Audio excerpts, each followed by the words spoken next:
এই মুহূর্তে fire service briefing করছে করাইল বস্তির আগুন নিয়ে। আমরা একটু সরাসরি যুক্ত হই।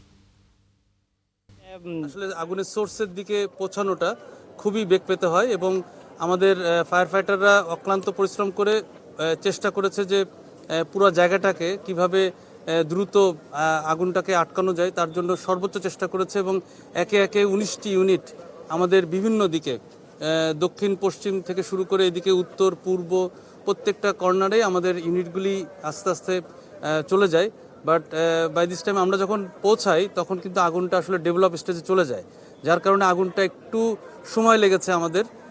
আমরা 10টা 35 মিনিটে আমরা এটাকে নিয়ন্ত্রণ ঘোষণা দেই এবং এখন যে কাজটা চলছে ড্যাম্পিং ডাউন চলছে এবং এটাতে বেশ সময় লাগবে। এখন সার্চ অপারেশনও চলছে।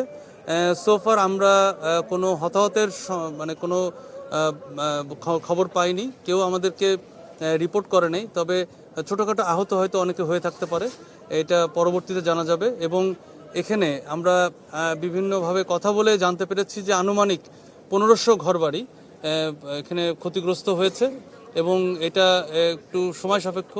আরও এখানকার আরেকটা বিষয় যে আগুনের যে সোর্সটা আসলে বিভিন্ন জন বিভিন্ন কথা বলছেন, তবে আমাদের এটা তদন্ত সাপেক্ষে আমরা এটা বের করতে পারবো।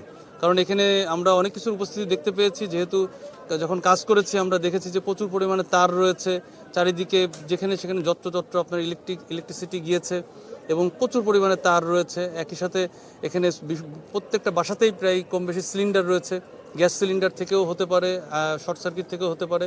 তদন্ত করে আমরা বলতে পারবো যে আসলে আগুনের উৎপত্তি কোথায়।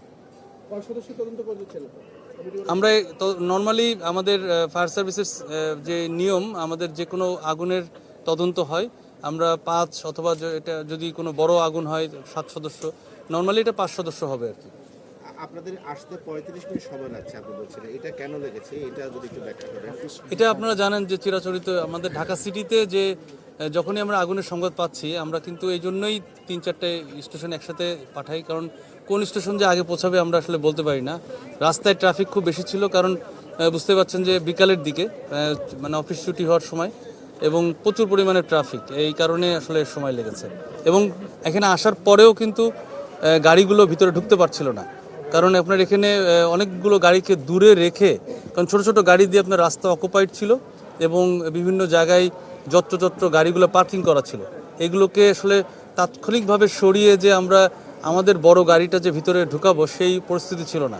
এই জন্য আমাদের অনেক দূর থেকে আমাদের লাইনগুলোকে আনতে হয়েছে এবং ফায়ারের মানে স্পটে আমাদেরকে এটা মানে কাজ করতে হয়েছে। আর পানির উৎস কি ছিল? এটা আসলে ক্ষয়ক্ষতিটা আমাদের টোটালি তদন্তের পরে নির্ভর করছে, কারণ এখানে আমাদের এখনও তো সার্চ অপারেশন চলছে। সার্চ অপারেশনের পরে এত ছোটোখাটো ক্ষয়ক্ষতি আরও পাওয়া যাবে। সুতরাং ক্ষয়ক্ষতির এক্স্যাক্ট অ্যামাউন্ট কত টাকা হতে পারে, কি পরিমাণ জিনিসপত্র, এগুলো আসলে তদন্তের পরে জানা যাবে।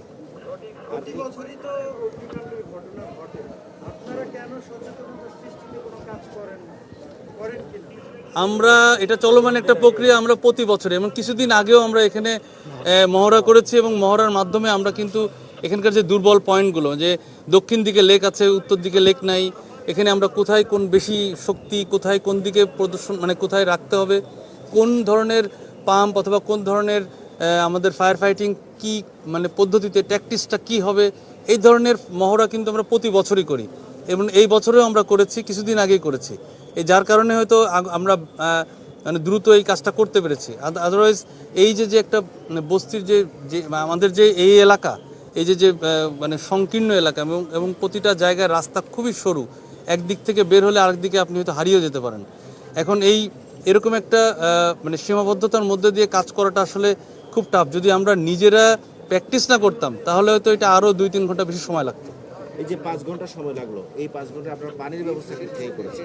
পানি আমাদের পর্যাপ্ত পানির সাপোর্ট পেয়েছি, কারণ আমাদের নিজস্ব যে বিশেষ পানিবাহী গাড়ি এটা সাপোর্ট পেয়েছি, ওয়াশার সাপোর্ট দিয়েছে। একই সাথে বলতে চাই যে এখানে ড্রেন থেকেও ইভেন পানি নেওয়া লেগেছে আমাদের।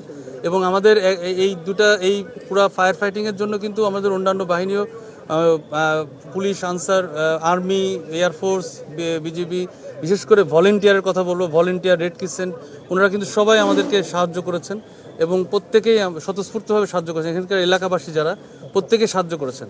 তবে যেটা হয় যে যার যার আসলে এখানে সিচুয়েশনটা আসলে এতটাই ভয়াবহ থাকে যে যে তার নিজের বাসাটা আগে বাঁচানোর চেষ্টা করে। এখানে হয়তো কিছু কিছু মানে অপ্রীতিকর ঘটনা ঘটে যে ব্রাঞ্চ পাইপ নিয়ে টানাটানি হয় একটু, অথবা ব্রাঞ্চ পাইপ কেটে ফেলতেছে, তার নিজের বাসার দিকে পানিটা নিয়ে যাচ্ছে। এটা স্বাভাবিক, এরকম দুর্ঘটনা কিছু ঘটে, যার কারণে আমাদের একটু বেগ পেতে হয়। কারণ আমাদের যে স্বাভাবিক যে গতিতে যে ফায়ার সার্ভিস ফায়ার ফাইটাররা কাজ করে, সেখানে আপনার এইগুলো একটু ব্যাঘাত ঘটে।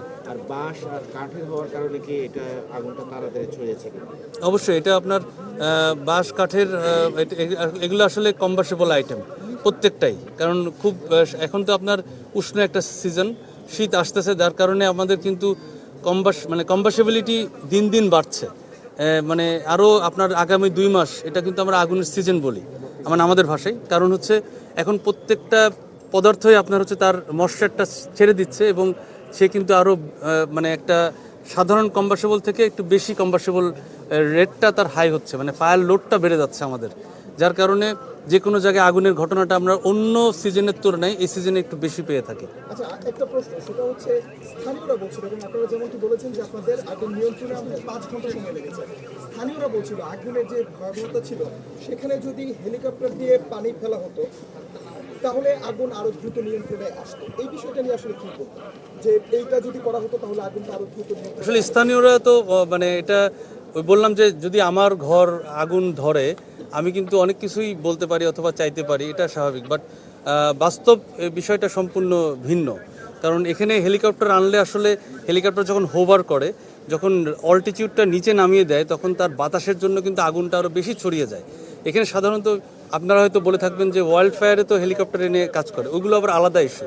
এখানে আপনার ওই ধরনের আগুন না, এটা আপনার যেহেতু আরবান ফায়ার ফাইটিং হচ্ছে, আরবান ফায়ার ফাইটিংয়ে যেহেতু একটা কাঁচা পাকা ঘর এখানে চারিদিকেই, সুতরাং এখানে যদি হেলিকপ্টার হোভার করতো আগুনটা আরও বেশি ছড়িয়ে যেত, এবং খুব দ্রুতই আপনার 1500 ঘর না, আপনার ম্যাক্সিমাম ঘর বাড়ি আরও বেশি পুড়ে যেত। এবং